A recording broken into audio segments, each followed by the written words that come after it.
All right, testing one, two, three.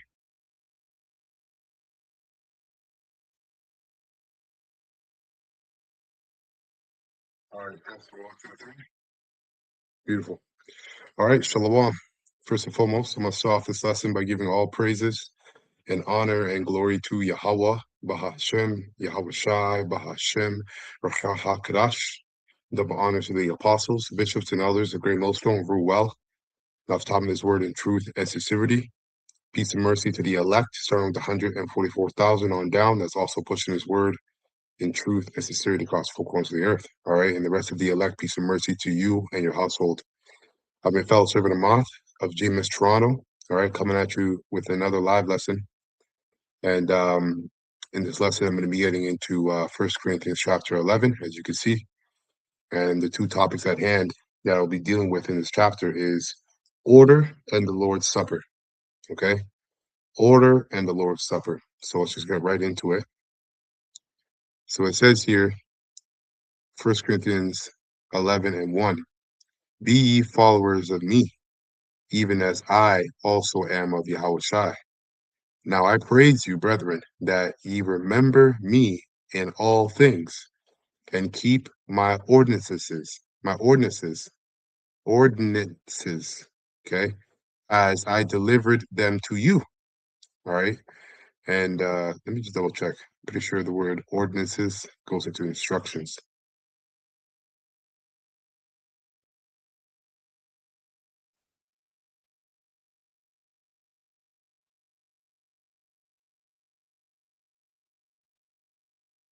Oh, sorry. It says, give up, give over, the act of giving up to surrender of cities,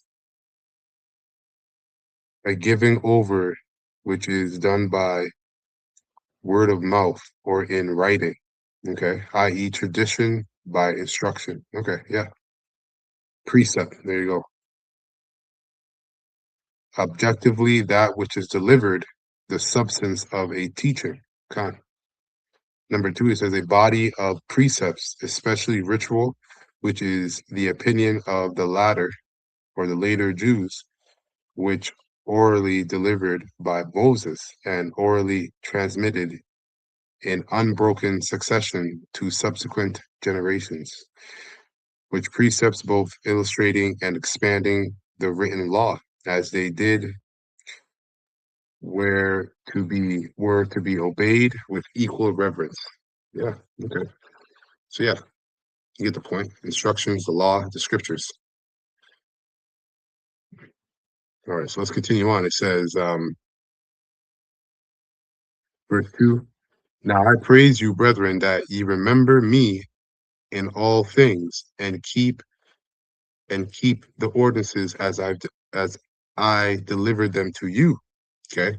Now let's get here. I got a precept for this. Let's go to Philippians 2 or Philippians 3 and 14. So Philippians 3 and 14, it reads, I press towards the mark for the prize of the high calling of Yahweh Bashem,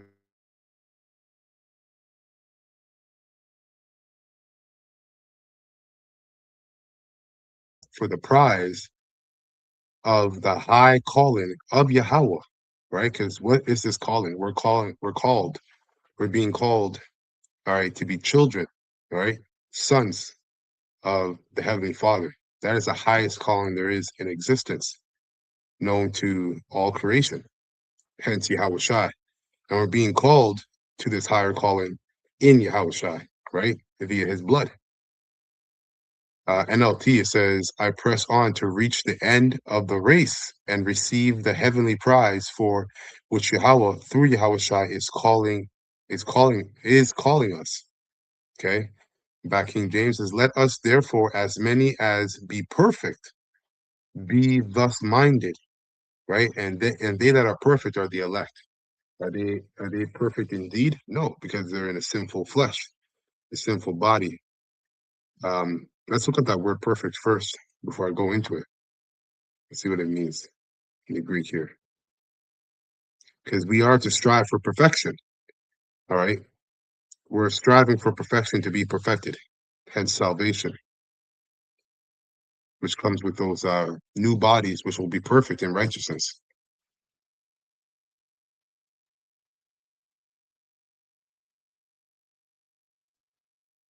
Okay, so it says brought to its end.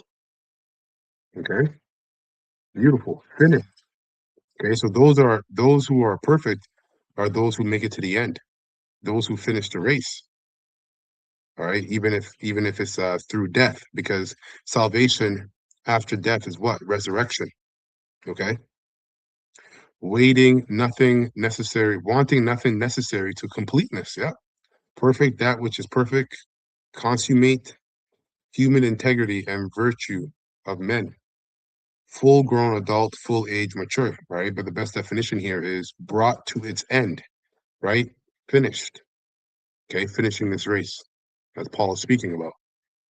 So those that are perfect are the elect, because they're the ones who are actually deemed by Yahweh Shai through Yahweh Shai, all right, to make it to the very end, to receive the prize of the higher calling, okay, of the Most High. So Revelation 3 and 14, it says, I press towards the mark for the prize of the high calling of Yahweh in Yahweh Shai. Let us therefore, as many as be perfect, be thus minded. And if in anything ye be otherwise minded, Yahweh shall reveal even this unto you. NLT says, let us all who are spiritually mature.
Wow, Slake.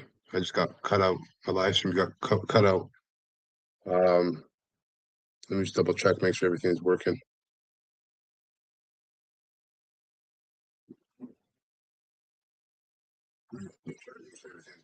Okay, I'm back on. All right.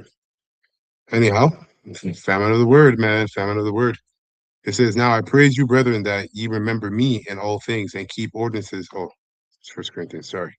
I was reading Philippians. Philippians 3:16, nevertheless, whereunto we have already attained, let us walk by the same rule, let us mind the same thing. Brethren, be followers together of me, and mark them which walk so as ye have us for an example. Yep. Right. So, know who you're following, know who you're following, know who's around you, and know who you're learning from, who's teaching you. Okay. Because a lot of you don't even think about that. A lot of you don't consider who you're following, what camp you're following, who's teaching you, because you don't really understand the seriousness of what's happening. You don't understand it, so you think it's okay to follow a leader, okay, that doesn't care about calling the Lord his proper name. You're following a leader that will tell you that Moses fell out the truth, that John the Baptist fell out the truth, that the Most High is a nigger God, that would call the Most High nigger God. All right, that would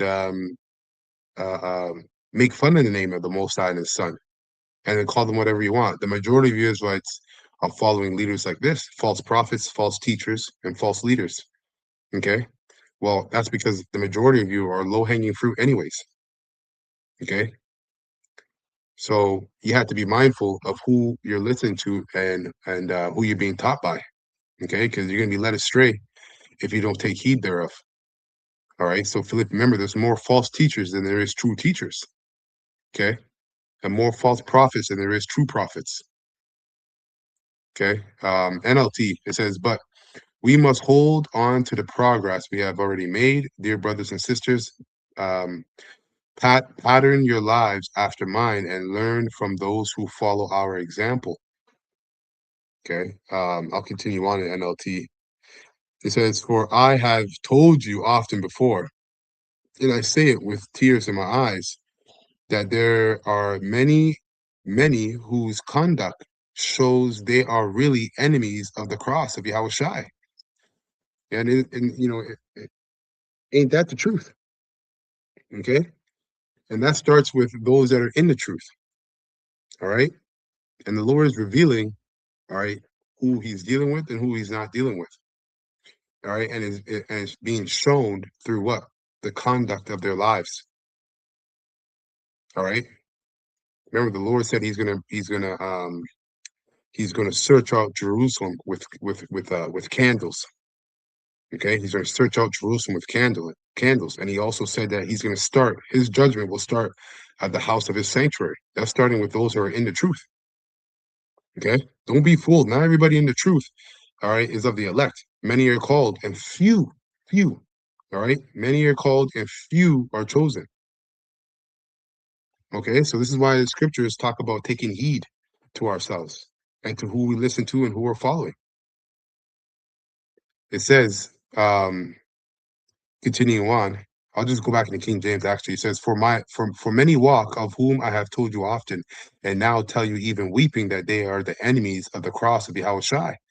Which, what is that going into? They're enemies of Yahweh Shai, but he mentioned they're enemies of the cross of Yahweh Shai. That's very important to take in, because the cross represents the sacrifice, right? The burden that you're going to have to carry, because Yahweh Shai carried that cross. But he also was sacrificed on that cross. All right. So it's the burden, but it's also the sacrifices which create a burden, so to speak. Okay. So a lot of you Israelites that know you're Israelites, starting with those who are in the truth, you're not willing to sacrifice what's needed to continue pressing forward, to finish the work, to finish the race. And if you're not willing to sacrifice what needs to be sacrificed in the grace period, how much more, all right, after in the height of Jacob's trouble? You see? So it's continue on. It says, whose end is destruction? You see? Whose end is destruction? Whose power is their belly, right? Which means your own desires, your own mind. Okay, the belly goes into the mind, because like Apostle Hart brought this out a week ago, which I already knew, and it's true, but he just reminded me about it, is, you know, your belly, like your gut, is your second brain. So when you hear belly in the scriptures, it's a parable, it's parabolic for your mind. Okay. So their minds are their belly, or their power is their belly. So their desires. It says, whose end is destruction, whose power, right? Their God, who they serve, is their desires, their belly, and whose glory is in their shame. Wow. See? Because it's a shameful thing. It's a shameful thing to put your hands on a plow and to turn back. It's a shameful thing. Yahweh Shai talked about that. You know, the man who doesn't count the cost, he started building and he didn't finish, and it tells you that everybody around him that was watching him was laughing at him. So that's a shameful thing. Okay. And whose glory is in their shame, whose mind, whose who mind earthly things. You see?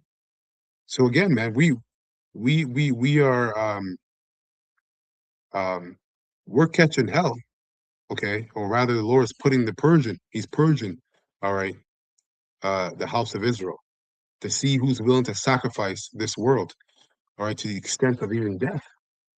Okay, because some of the elect, their lot is to die for this truth.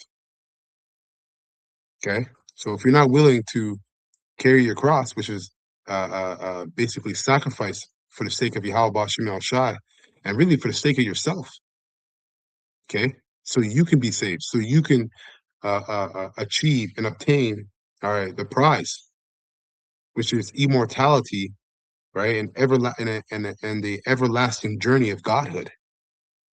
And it doesn't stop after we get saved. Lord willing of the elect, we come back down, establish righteousness on the earth, right? And 1,000 years of captivity, it doesn't that it doesn't just end after that. The Lord is never ending. All right. So this walk of ours, all right, is the beginning steps of everlasting godhood in Yahweh Bashim El Shai. Okay. It says verse 20, for our conversation is in heaven, from whence also we look for the Savior, the Lord, Yahweh Shah Hamashiach, who shall change our vile body, that it may be fashioned like unto his glorious body, according to the working whereby he is able even to subdue all things unto himself. Right? NLT says, verse 20, but we are citizens of heaven, where the Lord Yahweh Shah Hamashiach lives, and we are eagerly waiting for him to return as our Savior. He will take our weak mortal bodies and change them into glorious bodies like his own, using the same power which he will bring, which using the same power with which he will bring everything under his control. Man. Okay. So let's go back. 1 Corinthians 11, okay, and 3, it says, but I would have you know that the head of every man is Yahweh Shai, and the head of the woman is the man, and the head of Yahweh Shai is Yahweh. Straightforward, man. That's the order. Okay. Every man praying or prophesying, having his head covered, dishonors his head.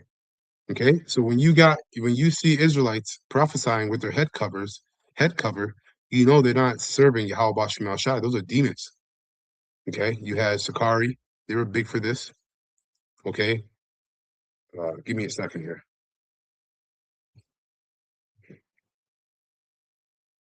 Yeah, Shikari, and then later on Genesis, and then whatever they were called after, the TCG, whatever ministries, they were big for that. All right. And look what the Lord did with them. Okay. Gone through. Verse 5, it says, but every woman that prayeth or prophesieth with her head uncovered, okay. And when it goes into prophesying, it's not talking about a woman going out there and prophesying on the highways and byways and teaching the scriptures. Okay.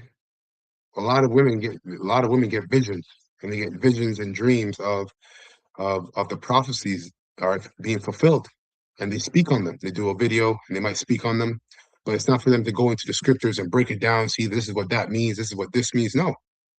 Okay. So that's what that's going into.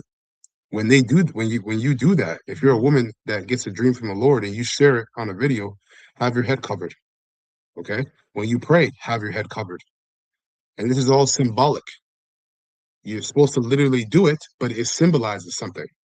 It's not just the Lord is not just asking you to cover your head for no reason because it's just fun. He gets amusement from it. No, it's tied to an order. Okay, it's tied to an order that comes from the heavens. Okay, so it says, but every man, but every woman, Slake, that prayeth or prophesieth with her head uncovered, dishonoreth her head. For that is even all one as if she were shaven. For if the woman be not covered, let her also be shorn. But if it be a shame for a woman to be shorn or shaven, let her be covered. Right? So NLT, it says, verse 5, but a woman dishonoreth her head if she prays or prophesies without a covering on her head. For this is the same as shaving her head. Okay, and as we read down, Paul is going to explain that the glory of a woman is her hair. Okay, and the glory of a man is his woman, right? And that even goes deeper because the first woman that a man is supposed to glorify, or rather receive glory in, okay, for lack of better terms, is Sophia, the scriptures, wisdom. Okay, because the man, an Israelite man, is likened to the Most High's woman. Okay, so it says, but a woman dishonoreth her head if she prays or prophesies without a covering on her head, for this is the same as shaving her head. Yes, if she refuses to wear a head covering, she should cut off all her hair. Okay, and the majority, no woman's really going to do that. Women that do that, they're bugged out. They got heavy demons on them because they don't really want to do that, but they do it because they got demons on them. Okay. Yes, if she refuses to wear a head covering, she should cut off all her hair. But since it is shameful for a woman to have her hair cut, you see, it's a shameful thing. Okay, to have her hair cut, right, like cut short, like a dude. Okay, nothing wrong with trimming your hair, but cutting it short like a dude, that you're a dyke, if I can even say that. Well, we don't get a strike for that, but since it is shameful for a woman to have her hair cut or her head shaved, she should wear a covering. A man should not wear anything on his head when worshiping, for for man is made in Yahweh's image and reflects Yahweh's glory, and woman reflects man's glory. You see that? A woman reflects a man's glory. So if you got a woman and that's deep, right? Because it's manifold rather. There's many layers to that because obviously if a man reflects the Most High's glory, okay, then whatever we do is tied to the name of the Most High, and this is why the Most High, okay, is going to spew out a lot of Israelites, starting with those who are in the truth, because you're not conducting yourself in a way that actually brings glory to the name of the Heavenly Father and His Son. Just like a woman, when you take her on to be your wife, right? She takes on your last name, but then she's out here being scandalous, right? Giving attention to all men, disrespecting you in the house, right? Going back and forth with you in the house, right? Putting hell on you, not listening to you, all these things. Guess what? That's a shame onto you. And she bears your name. You see the order? Okay. From the Most High, Yahweh Shai, man, then woman. NLT, it says, or King James says, for a man indeed ought to not cover his head. Yeah, because does the Most High have his head covered? No. Okay. For as much as he is the image and glory of Yahweh. Okay. But the woman is the glory of the man. Okay. So she needs to have her head covered because she comes under the man. It says here, verse 8, for the man is not of the woman, but the woman of the man. Okay. So you sincere sisters out there, listen to this carefully, man. See, your fight, for you women out there, your fight is this feminism demon. All right. Feminism, thinking that you're either above your man or on the same pedestal or level as your man, which is completely off according to the scriptures. That is the the poison that the serpent, all right, was teaching Eve. Eve came from an order where Adam, all right, was above her and she served Adam. Okay, I'm gonna get that. And then the serpent showed her a completely opposite order. The serpent showed her heathens, right, men worshiping women. The opposite, the other way around. Therein lies her coming back to Adam, acting different over time, and then eventually getting Adam to worship her. Okay, and the Lord condemns all this. I'm going to get it. I'm going to get it to prove my point. All right. So verse 9 says, neither was the man created for the woman, but the woman for the man. Okay. NLT. Verse 8, for the first man did not come from women. Okay. And that's even a deep saying. Okay. Because Adam had parents, but this, I'm not going to go there right now. Okay. But it says here, for the first man didn't come from woman, but the first woman came from man. Yep. Yeah, actually that's true. Because ultimately at the end of the day, the man determines the sex, right, of the child. The woman doesn't determine that. The man determines that. So women come from men. It says, and man was not made for women, but woman was made for man. So let's go to that. Genesis 2:18. Okay. Because that feminism demon, all right, it's a serious demon. It goes it's the beginning, all right, of our fall. Literally, as Israelites, from the very beginning up until now, all that comes from the perversion of what is, which is the truth, which is what Adam had, the law, statute, and commandments, the true order. Okay. As we read, Yahweh Shai or Yahweh Shai, man, then woman, not the other way around. So it says here, Genesis 2:18. And the Lord Yahweh power said, it is not good that the man should be alone. I will make him a help meet for him. Okay? Not a master, not an equal partner. You are equal in a sense of man and woman together bring forth a child. But you're not equal in the sense of the role you play and the role the man plays. Those are two different roles. Okay? It says, and out of the ground the Lord Yahweh formed every beast of the field and every fowl of the air and brought them unto Adam to see what he would tell them. So Adam was doing a lot. Adam was doing a lot in that area of the Levant, all right, the garden. Okay, naming animals, setting up parks, doing all kinds of things, really tilling the ground, right? Tilling the garden, just like the Lord told him to, being a priest. And whatsoever Adam called every living creature, that was the name thereof.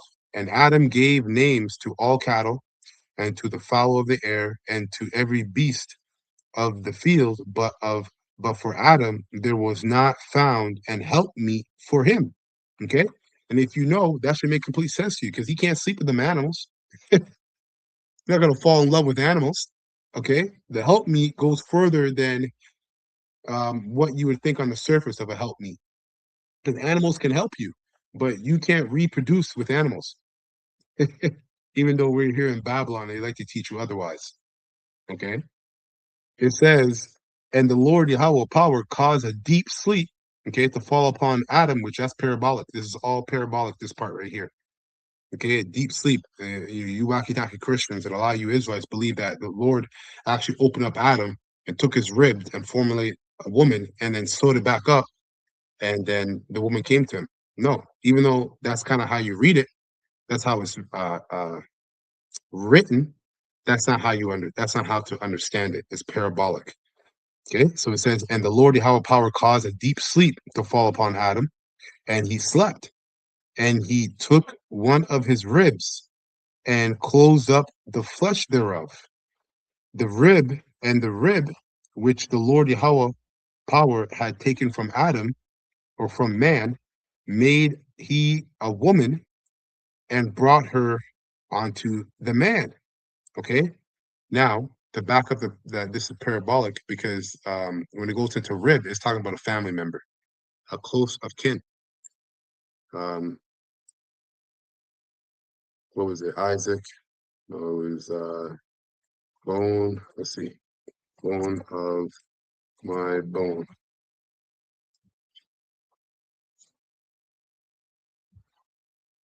What does it give us? Genesis 2. Okay, should be another one. Laban.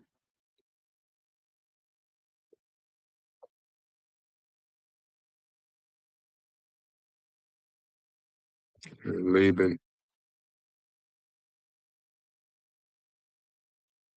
Okay, Genesis 29. Let's go there. 29 and 14. Okay. So this is Genesis 29 and 14. It says, and Laban, right, said to him, and he's talking to Jacob. Okay. He's talking to Jacob, and Jacob, Laban is Jacob's uncle. Okay. So it says, and Laban said to him, surely thou art my bone and my flesh. And he abode with him the space of a month.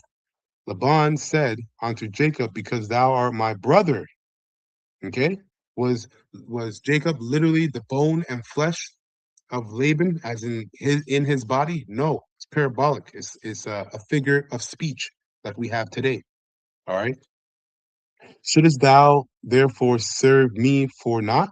Tell me, what shall thy wages be? And Laban had two daughters. The name of the elder was Leah, and the name of the younger was Rachel. Okay, so that's one example proving that it's parabolic, what is being spoken about in Genesis chapter 2. Okay,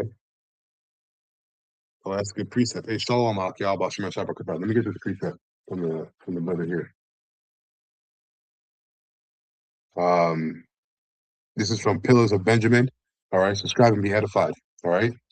Second Samuel's 5 and 1. Then came all the tribes of Israel to David unto uh, Hebron, and spake, saying, behold, we are thy bone and thy flesh. You see that? Beautiful precept. Okay, that's a figure of speech. We are thy bone and thy flesh, meaning we are of kin. All right, we come from the same family line.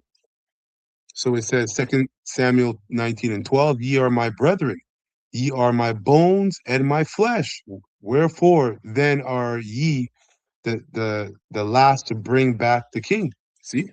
So if you want to say this was literal in Genesis 2 and 21, then you would have to say what Laban and what the tribe of Israel said to David was literal. But you're not going to say that. You can clearly read that it's parabolic, just like it is here in Genesis 2 and 21. All right, so going back, it says, and the Lord Yahweh power caused a deep sleep to fall upon Adam, and he slept, and basically, that deep sleep goes into a state of mind. Not that he was actually sleeping, he's going to a state of mind. Just like um, Ezekiel 37, right? The waking up of the bones. We were into when before the Lord woke us up to this truth, we were in a deep sleep. Okay? That which is now was then. That which is then is now. There's no new thing under the sun. Okay? So that's talking about a mindset, a state of mind, rather, a state of mind. And the Lord Yahweh power caused a deep sleep to fall upon Adam, and he slept. And he took one of his ribs, so a close family member, okay? A very close family member. I want to say it's his sister, but maybe like a first cousin. All right, and you'll see why I say that. And he took one of his ribs and closed up the flesh thereof, right? And the rib which the Lord Yahweh power had taken from man, right, made he a woman, so a helpmeet, right? Because that was the whole purpose from the very beginning. When you read up the animals, so he made him a helpmeet, a woman, which the word woman, when you look it up, means servant in etymology, if I'm not mistaken. Okay, you can look it up for yourself. And brought her onto the man. And Adam said, this is now bone of my bones, bone of my bones, and flesh of my flesh. She shall be called woman because she was taken out of man. Yeah, out of his family line. His family line. Let me look up the word Sayah.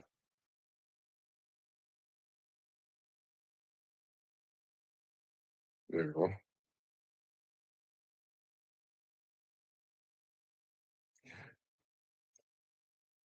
Which is in the Hebrew is Ashah. Okay.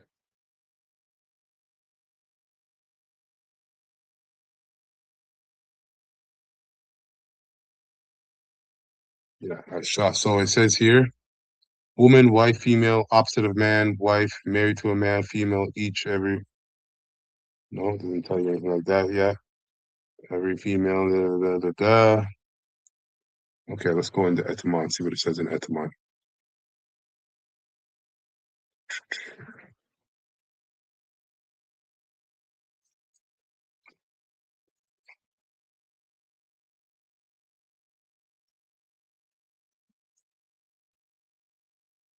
Woman, adult female, da, da, da, da, woman. Let's see, woman, female servant. Oh, look at that. Female servant. Right? Key point servant. Female servant. So you're set up, all right, to be a help onto the man in any which way that man needs. That's why you're the help. Okay. If he needs this and he tells you he needs it, it's your job to make sure you do the best to fulfill what he needs. Just like the man, when the Lord tells us what he wants of us, it's our job to make sure we fulfill to the best of our abilities what he's telling us to do, right? Because you have to be sincere at the end of the day. Nothing wrong with not meeting the mark, but yet you're being sincere and trying to meet the mark.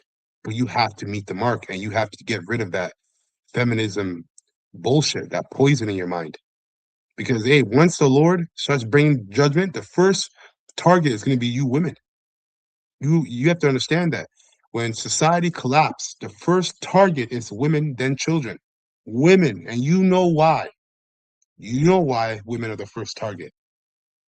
So it behooves you to make sure you're doing the right thing in your order, in your lot, under order, under the order that Yahweh Shem Shai has established, so that you can receive protection in those times. Okay, so let's go back. Damn, only not even halfway through the chapter yet. Anyways, let me just finish this up. So, um, therefore, verse 24, Genesis 2 and 24, therefore, shall a man leave his father and his mother and shall cleave unto his wife, and they shall be one flesh. Okay, meaning they bring forth a child. That one flesh is your child, but the consummation of that marriage is sex. Okay, marriage, the consummation of marriage is sex. So it says, and they were both naked, right? The man and his wife, and were not ashamed. So this is, they were naked, meaning, basically, they had sinned, all right, without it being imputed on them. Okay, for lack of better terms.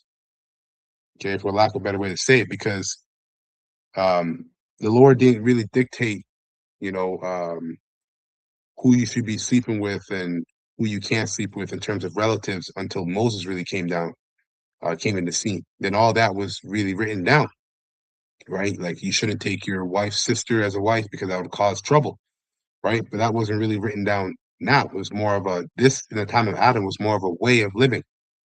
Okay, so it must have been a first cousin.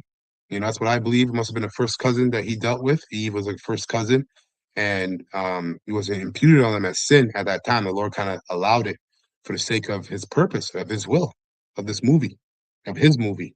Okay, this is why I said that they were both naked, right? Um, the man and his wife, and they were not ashamed. Yeah, because they didn't know any better at that time yet. Because shame comes from awareness. So if you don't know if you're not ashamed of something that makes you naked, you're obviously not aware of it. Okay, which is sin. But anyhow, let's continue on. Um, you know what? Let me just bring this out real quick, just to give an idea of what Corinth was known for. A lot of different things. I got this in chat. I'm just going to read 2 points here. So first of all, it says Corinth was one of the wealthiest and most uh, cosmopolitan cities in the Roman Empire. It sat between two major ports. Um, so merchants, sailors, philosophers, soldiers, Jews, Greeks, Romans, all mixed together Along with wealth came many different religions and moral ideas. The church in Corinth was made up of people who had come out of these backgrounds. Hence why Paul's addressing the order in First Corinthians chapter 11. Okay. They didn't leave all of their old customs behind overnight, so Paul often had to correct them. Corinth was filled with idol worship. The city was home to temples dedicated to many gods and goddesses, including Aphrodite, Apollo, Poseidon, um, Demeter, and Asclepius. Okay, many religious ceremonies involved temple feasts, sacrifices, and in some cults, ritual prostitution or sexual immoral practices. This explains why Paul repeatedly warns against idolatry and sexual immorality in 1 Corinthians chapter 5, 6, 8, and 10. Now, number 2, it says women had prominent the religious roles in pagan worships. This is an important piece of the background. In many pagan religions, women served as priestess. So this is what Eve was seeing. Okay, when the serpent decided, to show her how these other nations live.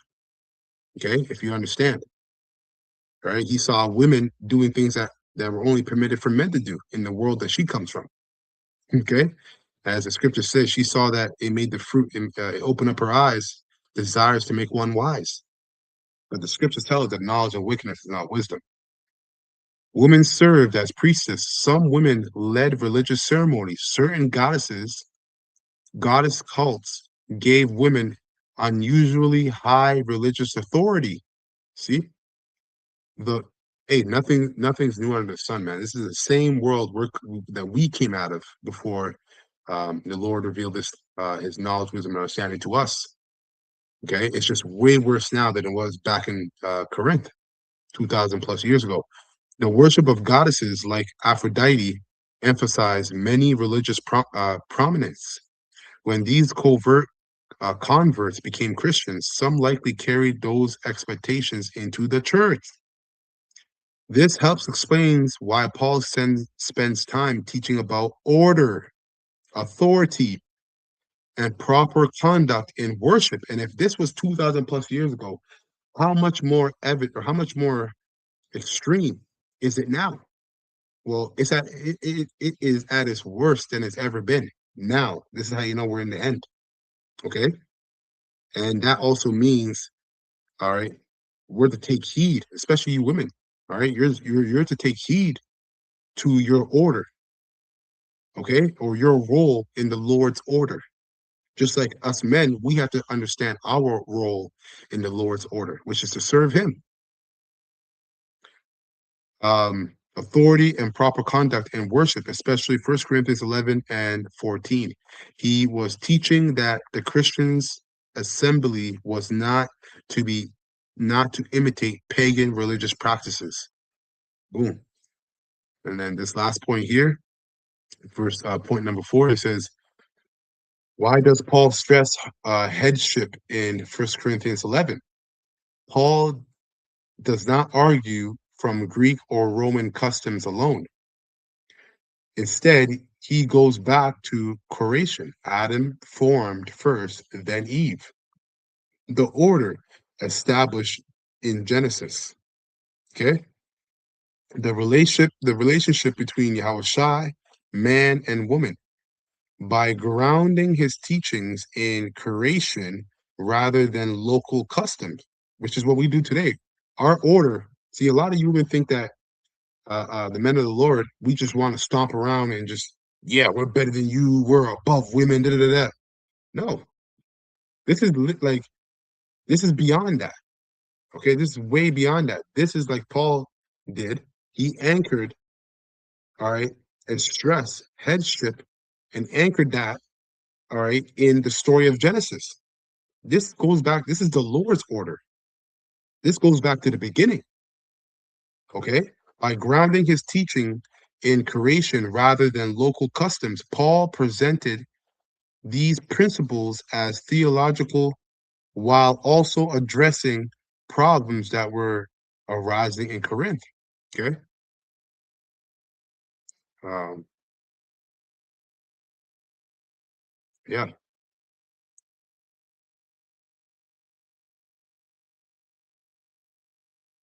Let's see. I just want to see if there's any more in here. Well, that's the point. All right. I want to ramble on. So let's continue. First Corinthians 11. All right. And I'm at verse 10 now. So I'll probably do a part two because I'm already about an hour in, I think. Yeah, almost an hour in. So I'll probably do a part two. It says First Corinthians 11 and 10.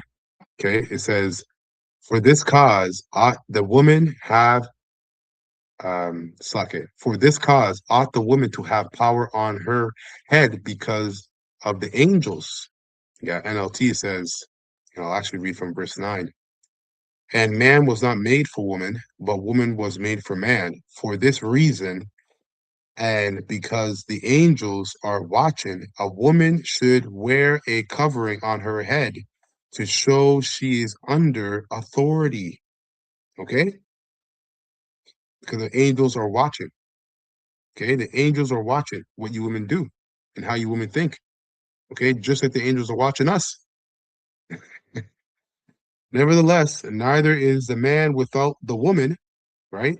Neither the woman without the man. And this is where the unity lies. All right. And also being equal partners. A woman is an equal partner to a man in a sense of bringing forth a child. That's about it. Okay. But in terms of the roles that the woman plays and the roles that the man plays, you are not equal to us. Period. Okay. And you have a problem with that, you go talk to the Most High. Don't give us hell. Go talk to the Most High. Go complain to him. Don't complain to us. Nevertheless, neither is the man without the woman, neither the woman without the man in the Lord. For as the woman is of the man, even so is the man also by the woman, but all things of Yahweh. Okay, NLT, it says, verse 10, for this reason, and because the angels are watching, a woman should wear a covering on her head to show she is under authority. But among the Lord's people, women are not independent of men. Okay? So get that feminism bullshit out of your mind. Okay? Women are not independent of men, and men are not independent of women. Exactly. Right? Because like I said earlier, you need a woman to bring forth a child. Now, I'll put I add a caveat, so to speak, to that. Do we need an Israelite woman to bring back Israel? No. Okay, so that should bring a lot more humility to you women, right? You Israelite women, because we don't need Israelite women to bring back the nation, right? We just need women because the seed is left with us. The seed goes back to us. So you are of your father. Okay, so we don't need an Israelite woman to bring back the nation, but we do need women. It says, but among the Lord's people, women are not independent of men, and men are not independent of women in terms of bringing forth a seed. For although the first woman came from man, every other man was born of a woman, and everything comes from Yahweh. Okay? Everything comes from the Heavenly Father. And let me get this here. Uh,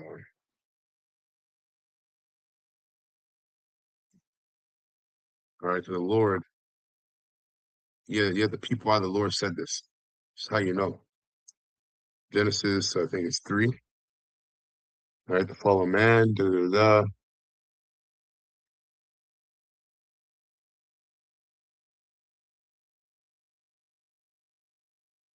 Okay, so I'm just going to read Genesis 3 and 1. I'm going to read down to 5 in NLT. It says, the serpent was the shrewdest of all the wild animals that the Lord Yahweh had made.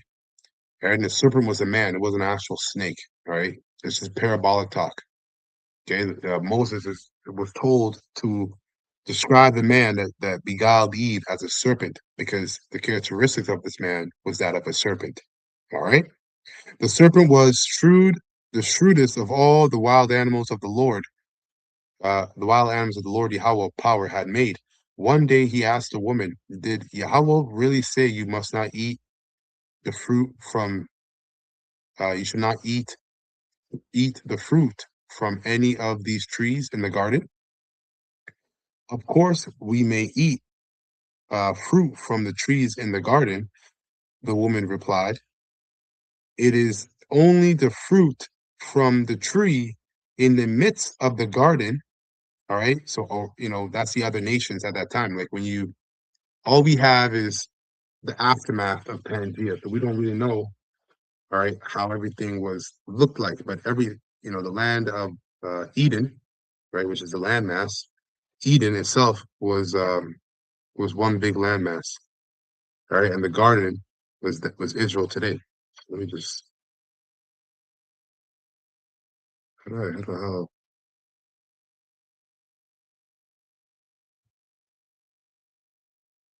Oh, explore the earth. There we go.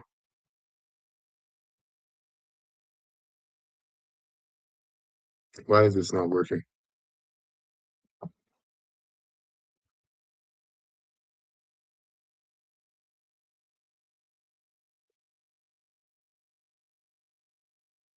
Okay.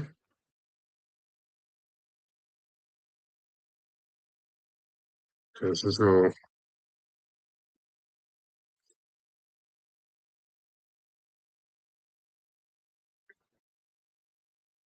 Okay. Right. Israel's here. And then below Israel, you have Egypt. Above, you have Syria, but then you have Babylon and the Assyrian nation. So we were always in between. We were always like a rock in between a tight space. Okay. We were always in the midst of the heathens. This is what it means in the midst, rather. Okay. You have Israel here. You have Egypt down here, Hamites all here. And you got a lot of Jakes here now, but just speaking in terms of the nations where they spread out. All right. And then you got the Assyrians and Babylonians up here, Iraq, Baghdad, Kuwait. Okay. So we were in the midst. That's what it means by being in the midst of the garden, in the midst, not eating the fruit of these nations. Right. Just like it is today, not learning their ways. Okay. So Genesis, going back to Genesis 3 and 2, of course we may eat fruit from the trees in the midst or in the garden. The woman replied, it's only the fruit from the tree in the midst of the garden that we are not allowed to eat. I'm gonna go back to King James because it should tell you. Okay, never mind. It's okay. It's only the fruit from the tree in the middle of the garden that we are not allowed to eat. Yahweh said you must not eat it or even touch it. If you do, you will die. You won't die, the serpent replied to the woman. And this is funny because this is the same thing the Lord told Adam. He said, don't eat, right, of the tree of the knowledge of good and evil. And if you do, you're gonna die, right? But the Lord didn't mean that Adam was gonna die right away, that he would be basically in a fallen state and then end up dying. That's what it meant, as we know. Because he didn't die right away, right? Years went by and then lifespan was cut short. But it's funny because this is exactly what the serpent's telling Eve too. You won't die. Well, you won't die right away. Okay. The serpent replied to the woman, Yahweh knows that your eyes will be opened as soon as you eat it, and you will be like God, right? Like Yahweh, Bashim Shai, knowing good, like Yahweh, knowing both good and evil. It says the woman was convinced. She saw that the tree was beautiful and its fruit looked delicious. Yeah, it looked desirous because all she saw was men worshiping women. And she's like, damn, what is all this? I've never even known an existence of such women worshiping men or men being worshipped by women. Or sorry, yeah, women being worshipped by men. She'd never known anything like that. It blew her mind. It blew her mind. She's like, yo, this is crazy. And you get all the glory and accolades and and riches and rule and power of Adam over here. This is what you heathens are doing. She like, sign me up. Saw that the tree was beautiful and the fruit looked delicious, and she wanted the wisdom it would give her, right? Because they worship women. So she was like, with this information, she can go back and get Adam to get Adam to worship her. That's really what she was doing. She wasn't doing anything else but getting Adam to worship her. And how do we know this? Well, I'm going to continue reading. So she took some of the fruit and ate it. Then she gave some to her husband, right? Spilling that madness. However, she she spun those wheels, man. And Adam didn't know any better. This is what he means by, well, you know, well, he was ignorant. I'll just say he was ignorant. Adam didn't know any better.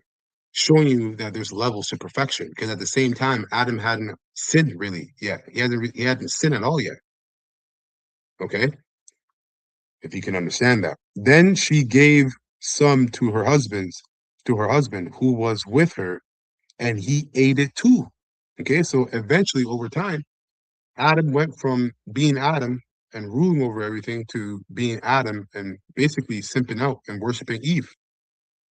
That's basically what ended up happening. Okay, and then when we scroll down, this is how we know that's what ended up happening. All right, the Lord called you, replied, I heard you were walking into the door.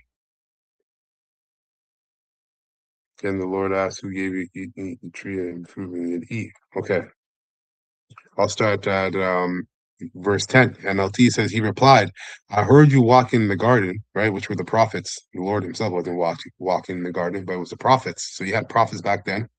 So I hid. I was afraid because I was naked. Okay. So he knew he was naked. He was ashamed. He was going off. Who told you? And they must have had one hell of a ride in going off. Anyways, it says, who told you that you were naked? The Lord Yahweh asked, have you eaten from the tree whose fruit I commanded you not to eat? Right. Have you been diving into the customs and practice of those other nations I told you not to do? The man replied, it was the woman you gave me who gave me the fruit and I ate it. Yeah, and it was Eve who taught me how to do all these things. Yeah, man. Anyways, it says verse 13. Then the Lord Yahweh power asked the woman, what have you done? The Lord, what have you done? The serpent deceived me, replied. That's why I ate it. Then the Lord Yahweh power said to the serpent, because you have done this, you are cursed more than all the animals, all the animals, um, domestic, domestic and wild. You will crawl on your belly, okay, uh, groveling in the dust as long as you live. And that played out for these Edomites, right? During the Dark Ages, really heavy, okay? Because we were ruling, right? So they're in a beast state of mind.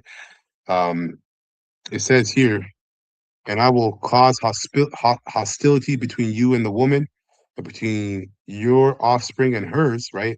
Jacob, Cain and Abel, Jacob and Esau. He will strike your head, and you will strike his heel, right? Trying to get to the point here.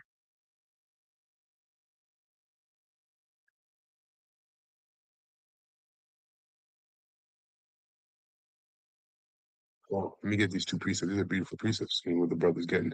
Actually, I'll get them later. Let me just get to my point. And it says, and to the man, he said, since you listen to, okay, there you go.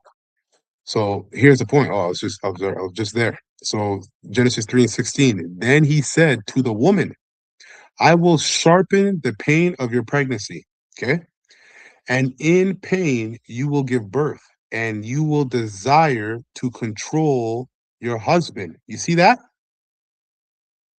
Hey, remember the Lord said in Romans that when we sinned, the Lord just gave us up to the desires of our lust, gave us up to the sin.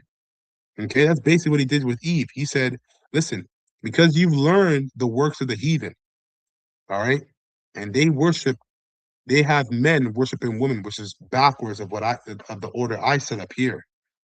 You will desire to control your husband. The Lord pronounced that. So you women, you can't act like you're not guilty. That's wicked. The Lord pronounced that you're going to be doing that. So you can't say shit. Okay? And you will desire to control your husband, but he will rule over you. Rule over you. Okay? And to the man, he said, since you listened to your wife, okay? There's an order. You even get mad when your man doesn't listen to you, but you have to understand he knows better. Okay? He knows better. And if you still think you know better, go take it up with the Most High. Go pray. Jesus. All right? Don't come bringing that hell and that rebelliousness and basically that serpent juice in your mind to us. Okay? Go to the Most High.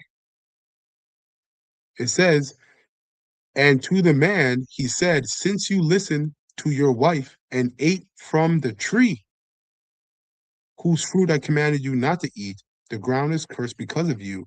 All your life you will struggle to scratch a living from it. Okay? So the Lord judged Adam because he listened to his wife, man. And you women are getting butthurt when your man is ruling over you. Are you outside of your mind? 1000% you are.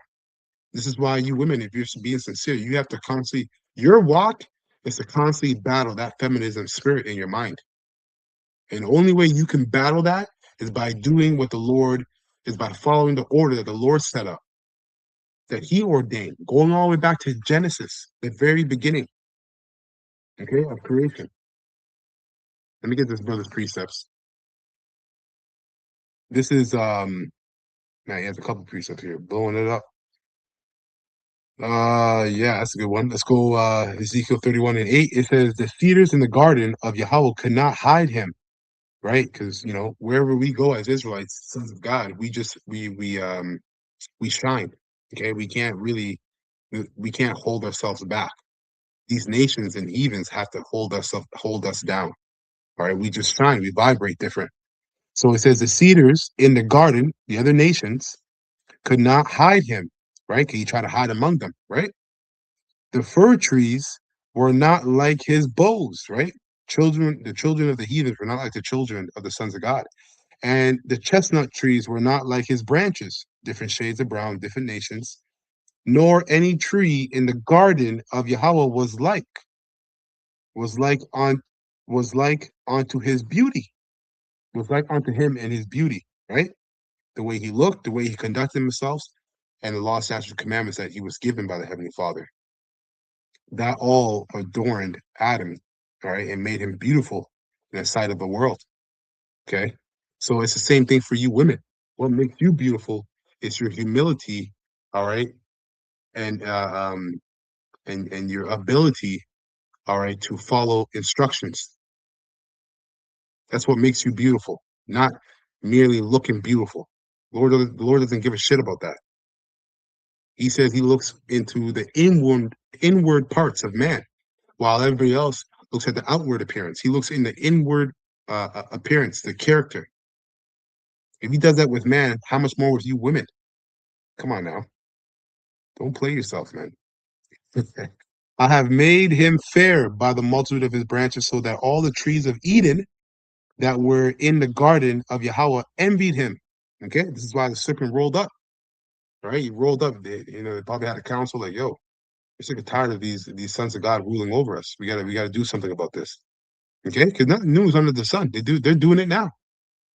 Psalms 83, right? Psalms 83 and 1, Psalms 2 and 1, which I'm going to do a lesson on that later on today, Lord willing.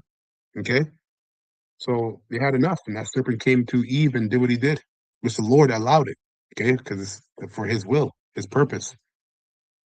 Verse 10, it says, therefore, thus saith the Lord Yahweh power, because thou hast lifted up thyself in height and hath shot up his top among the thick boughs, and his heart is lifted up in his height. Verse 11. I have therefore delivered him into the hand of the mighty one of the heathens, right? Which the top heathen of all heathens, if you will, is Esau Edom. And he shall surely deal with him. I have driven him out for his wickedness. Yeah. So the Lord kicked him out of the garden for his wickedness, for listening to his wife. Eve doing what she's doing. Adam should have put her in her place. Like, what are you doing? Huh? What are you doing this nonsense? Talking about you want me to wash the dishes. You wash the dishes. All right. You fold the clothes. You cook the meal. What do you mean? I cook it for once. Where you been? Who'd you talk to? Anyhow, I'm just playing around, but I'm not playing around. I'm being serious. Sirach 42 and 13. For from garments cometh a moth, and from women wickedness. Ooh. Hey, and you have to accept that as a woman. All right, you have to accept that. If you can't accept that wickedness comes from, you can't accept what the scriptures say, then you're not going to be saved. You're going to be destroyed. Point blank. Period. Okay, that's what the Lord says. Because we have to do that, and we're above the woman. Okay, so I'll just finish it up here. It's my last piece. I'm definitely gonna do a part two, Lord willing. At or later on in the week, Lord willing. Maybe tomorrow. Yahweh Ratazah. But it says here back in 1 Corinthians 11 and 12, okay?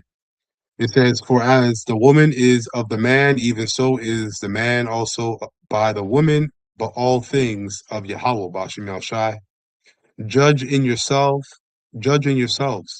Is it calmly that a woman pray unto Yahweh uncovered?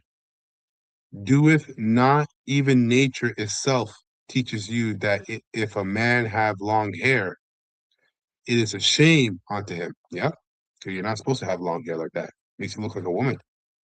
Okay, but if a woman have long hair, it is a glory to her, for her hair is given her for a covering. That's right.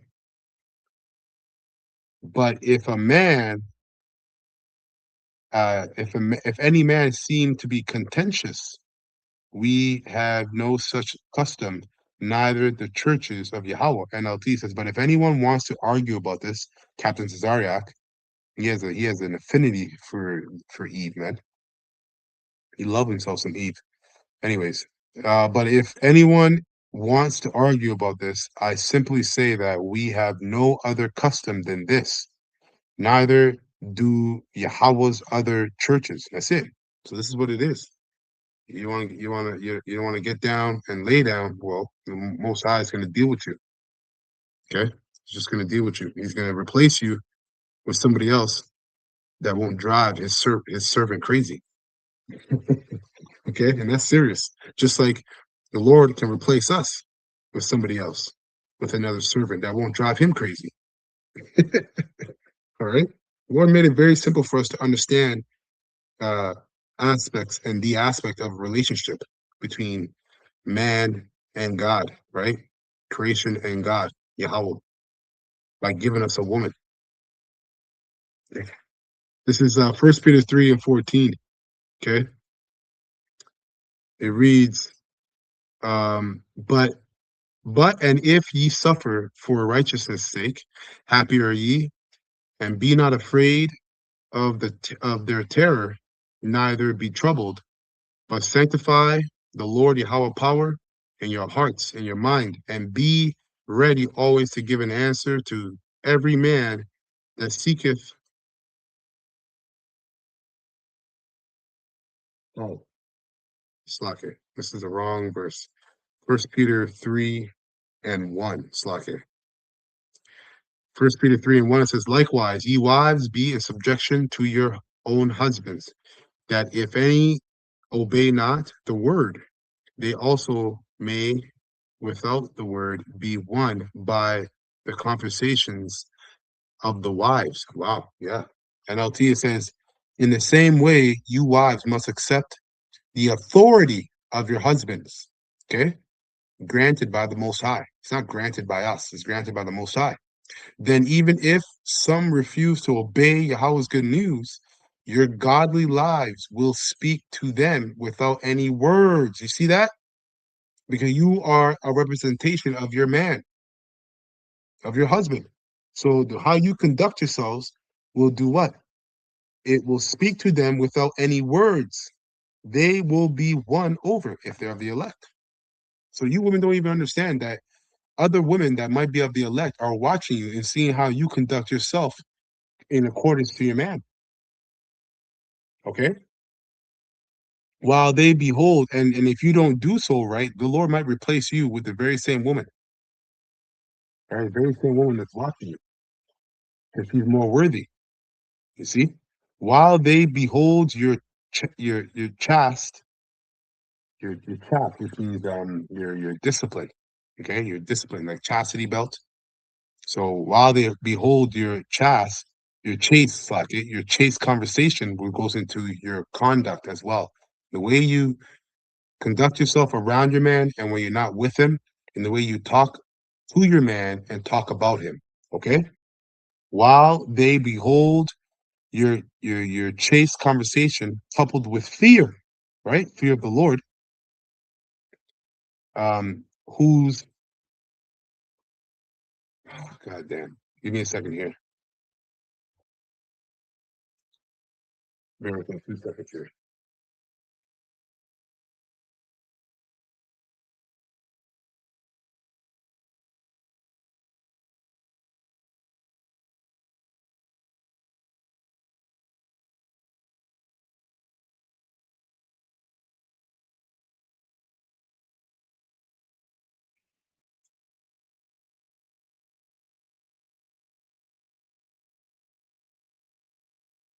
Okay, I gotta close this up pretty soon. So it says, First Peter 3:2, while they behold your chaste conversation coupled with fear, whose adorning, let it not be the outward adorning, right? Your beautification is not outwardly. Take care of yourself, of course, but focus on the beautification of the inward man, right? The inward person, whose adorning, let it not be the outward adorning of plaiting the hair and of wearing the gold or putting on of apparel, but let it be the hidden man of the heart, right? Of your mind, in that which is not corruptible, even the ornament of a meek and quiet spirit. Does quiet mean you don't say anything? Sometimes it does mean that. Keep your mouth shut. Sometimes it means to be quiet and keep your mouth shut. But being quiet also means to be pleasant. Learn to be pleasant, man. Shit. Man, going out there, working, dealing with all kinds of demons. Yes, you're dealing with demons too, but you're not dealing with demons on his level. You can't even comprehend what he's doing, let alone you want to compare your hell to his hell. That's madness. Okay? He comes home, let it be a pleasant time at the house, at least for 2 hours, at least for an hour. Shit. Okay, so it doesn't just mean keep your mouth shut, it also means learn to be pleasant, man. Which is in the sight of Yahweh of great price. Okay, that's a great see, very valuable thing, man. Is of a great price. NLT says you should clothe yourself instead with the beauty that comes from within, the unfading beauty of a gentle and quiet spirit, which is precious and precious to Yahweh. Bashim Yashai. And if you're already doing this, good, keep doing it. There's more that's needed. This is how the holy women of old made themselves beautiful. They put their trust in Yahweh, Bashim Yashai, and accepted the authority of their husbands. Even when you disagree, you put your trust in Yahweh, Bashim Yashai, and you accept the authority of your husband. Period. How else is the Lord going to work a work? Okay? If you're right. For instance, Sarah obeyed her husband, Abraham, her husband Abraham, and called him her master. You are her daughters. Yeah. Yeah, it's true. You are her daughters. When you do what is right without fear, just like we're the Lord's sons, right? And fellow heirs to his son, Yahweh Shai, when we do what Yahweh Shai did, which is what pleases the Lord. Okay. You are her daughters when you do what is right without fear of what your husband might do. Okay. Why? Because you're doing what is right. That's why. So therefore, you're to put your faith in Yahweh Shema Shai, man, just like we have to. All right. And then verse 7, like last verse, likewise, ye husbands, deal with them according to knowledge. Yeah, know your woman. A lot of you brothers out there are catching hell from your woman, but that's the Lord revealing how you are behaving towards him. So he put that demon on your woman. Okay. Likewise, ye husbands, deal with them according to knowledge. Give honor unto the wife, right? You don't want to be a lion in your house. If she does something good, tell her she's doing something good. Okay. As onto the weaker vessel. Yeah. Right. You got to know when you're putting too much on your woman as well. Okay. She's a weaker vessel. And as being heirs together of the grace of life, that your prayers be not hindered. Exactly. So Satan doesn't get in the midst, man. Anyways, that's it. Lord willing, this was straightforward and edifying to the elect of the nation of Israel. I'm going to close by giving all praises and honor and glory to Yahweh Bahashim, Yahweh Shai Bahashim, Rachah HaKadash. Double honor to the apostles, bishops, and elders of the great millstone who well. And I've taught me this word in truth and sincerity. Peace and mercy to the elect, showing the 144,000. I've pushed this word in truth and sincerity across the four corners of the earth, man. All right. And as well as the rest of the elect, peace and mercy to you and your household. Abba Ball, Kwama Shala, and Shalom to the elect. Lord, this was straightforward and edifying.